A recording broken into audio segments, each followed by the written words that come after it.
La concurrence, c'est quoi? Le moyen magique de faire baisser les prix et augmenter le bonheur? Ou bien la guerre de tous contre tous au bénéfice de quelques-uns? Dans 3 minutes, vous saurez tout, ou presque. Prenons comme exemple un marché minuscule. On a des entreprises qui produisent et vendent le même produit, disons des zoupettes, et des clients qui les achètent. Les économistes appellent concurrence parfaite cette situation où toutes les entreprises en compétition sont soumises aux mêmes conditions. D'un côté, il y a les clients, de l'autre, il y a les zoupettes. Les clients observent les prix et choisissent forcément le plus bas.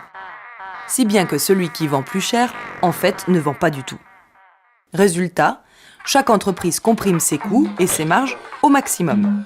Le prix de la zoupette, déterminé par l'interaction entre de nombreux vendeurs et de nombreux acheteurs, s'établit tout près du minimum possible, compte tenu des coûts de fabrication.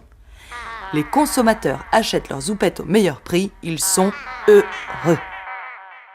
À l'opposé de la concurrence parfaite, il y a le monopole. Il n'existe qu'un seul producteur de zoupettes. Il peut augmenter ses prix autant qu'il veut. Les clients captifs n'ont guère le choix, à moins de se passer complètement de zoupettes. Et ça, c'est dur. Entre la concurrence parfaite et le monopole, il y a l'oligopole. 2 ou 3 vendeurs, par exemple, se partagent le marché. La concurrence joue en théorie, mais en pratique, le risque d'entente sur les prix augmente fortement. Les consommateurs paient leurs zoupettes trop cher. Ils sont malheureux. C'est pour cette raison que dans la plupart des pays, le législateur a interdit monopole et oligopole ou les a encadrés strictement. Dans le monde réel, les exemples de concurrence parfaite sont rares. Le prix des abricots sur les marchés du Roussillon suit en gros le modèle, mais ce n'est pas le cas de la plupart des autres.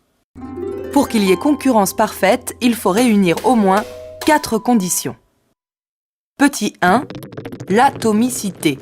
Ce qui signifie qu'il existe suffisamment de producteurs indépendants les uns des autres pour éviter toute entente sur les prix. Petit 2, la libre entrée. Il faut que des nouveaux producteurs puissent entrer sur le marché. Si c'est impossible ou très compliqué, la concurrence n'est plus parfaite. Petit 3, l'homogénéité du produit. S'il existe plein de modèles ou de qualités différentes, ça ne fonctionne pas. Les zoupettes doivent être exactement les mêmes pour que la concurrence soit parfaite. Sur le marché du vin, par exemple, chaque produit est différent, voire unique, si bien qu'il est difficile de comparer les prix, et qu'un prix élevé peut même devenir un argument commercial. Si c'est cher, ça doit être bon. Petit 4, la transparence. Les acheteurs doivent être informés sur les prix et sur la qualité des produits, sinon la concurrence ne marche plus. La distance, par exemple, peut faire apparaître des monopoles locaux. Pas facile de comparer les prix si le prochain vendeur est à 2 jours de voyage. Donc, la concurrence parfaite n'est pas toujours possible. Mais est-elle même toujours souhaitable? Pas si sûr. Le coût unitaire de certains produits diminue quand la production augmente. C'est ce qu'on appelle une économie d'échelle.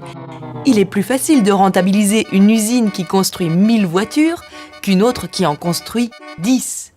Résultat, les plus gros auront tendance à être les moins chers.